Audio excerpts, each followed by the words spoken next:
বান্দা যখন ফিরে আসে ভাইয়া, কেউ যখন তওবা করে, ভুল বুঝতে পারে, আবার নতুন করে আল্লাহর কাছে ক্ষমা প্রার্থনা করে, কসম খোদা আল্লাহ তাআলা ভীষণ খুশি হয়। হাদিসে আছে আল্লাহর কোনো বান্দা যখন তওবা করে, আল্লাহ তখন ফেরেশতাদেরকে বলে, আমার ফেরেশতারা 7 আসমান আর জান্নাত সাজিয়ে দাও। ফেরেশতারা জান্নাত সাজায়, আসমান সাজায়। ফেরেশতারা ডেকে বলে, রব্বুল আলামিন কি হলো যে কারণে আসমান সাজাইলেন, জান্নাত সাজাইলেন? রব্বুল আলামিন তখন বলে, আসলাহাল আবদু মাওলাহু, এক ভেগে যাওয়া গোলাম আজকে তার মনিবের সাথে সম্পর্ক ঠিক করে ফেলেছে। আল্লাহ আল্লাহ বলে, আমার এক গোলাম আমার থেকে ভাইগে গেছিল রে, অনেক দিন ওই আমারে সেজদা দেয় নাই, আজকে দিছে। অনেক দিন সে আমারে ডাকে নাই, আমি খুব কষ্ট পাচ্ছিলাম। আমার বান্দা আমার হাতে গড়া, আমার দেওয়া নাক চোখ কান, আমার দেওয়া জবান, আমার দেওয়া জিহ্বা, আমার গড়া বান্দা আমারে ভুলে আমার থেকে ছুটে গেছে। আজ আমার সেই ভেগে যাওয়া বান্দা আমার কাছে ফিরে আসছে। লাল্লাহু আশাদ্দু ফারাহান বিতাওবাতি আবদি, নবী সাল্লাল্লাহু আলাইহি সাল্লাম বলেন, আল্লাহ তাআলা ভীষণ খুশি হয় বান্দা যখন তওবা করে। এজন্য যুবক ফিরে আসো, নওজোয়ান ফিরে আসো, নিজের ক্ষতি করো। আমি প্রত্যেক দিন বলি, তুমি মরে গেলে হ্যাঁ পৃথিবীর কিচ্ছু আসবে, এই বন্ধুরা ধোকা ধোকা।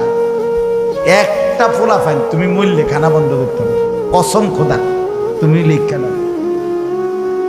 তোমার একটা ফ্রেন্ড এক লগে যদি বইয়ে বইয়ে বিড়ি খায়, তোমার লগে গাঞ্জা খায়, ফুটটা খায়, বাবা খায়, মদখোর গাঁজাখোর, একসাথে বইয়া উলঙ্গ ছবি দেখো, ওই জানোয়ারে জিজ্ঞেস করো বলে, আমি মরলে আমার ঠ্যাংটা ভাঙলে তুই এক বেলা খানা বন্ধ রাখবি।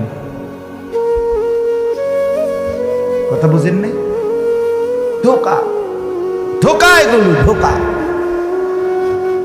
ওরা কেউ থামবে না।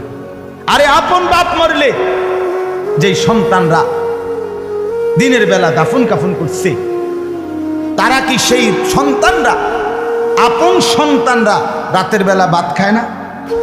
কথা বলেন না কেন? পাশের ঘর থেকে খানা রান্দাইয়ে আরো বেশি খা, আরো একটু বুঝতো লাও, যেই কান্দাটা তুমি কাঁদছো আজগা কি ভাইয়া, তাইলে তাহলে আপন বাপ, তারপরেও তো সন্তান খানা তোমার লেগে কাঁদবে কি? এর জন্য পৃথিবী আমাদের কারো জন্য থামবে না ভাইয়া, থামবে না। সামনের গাড়ি অ্যাক্সিডেন্ট করে, পেছনের গাড়ি অপেক্ষা করে না, পাশ কাইটা কাইটা চলে যায়। জ্যাম বাজ্যা গেলে আরো শিক্ষার শুরু করে, আরে লোক মরে গেছে, আরে মরলে মরুক বেটা, রাস্তা ক্লিয়ার করতে ক। ঠিক কিনা বলেন না কেন? ধরে বেটা বেটা কেডা মরছে না মরছে বেটা, এর লেগে বুঝি মানুষের রাস্তা আটকায় নেবে, মানে এই যুক্তি দেখা। তাহলে কেডা মরছে না মরছে মানে তোর মতো এক মানুষ মরছে, ঠিক কিনা বলেন না? তোর মতো এক সুস্থ সবল মানুষ মরছে বেটা, যে একটু আগে হাত নাড়তো পা নাড়তো, সেই মানুষটা এখন রক্তে ভাসতেছে বেটা, পাত্তাও নাই। কিসের সময়? কার হাতে সময়? সবাই মেশিনের মতো, যন্ত্রের মতো দৌড়াইতেছে। রাস্তায় দেখেন না সিএনজি অটো কি করে সবাই, কারো হাতে সময় নেই, ঠিক কিনা বলেন? কে কাকে ঠেলিয়া যাবে, কারো হাতে সময়।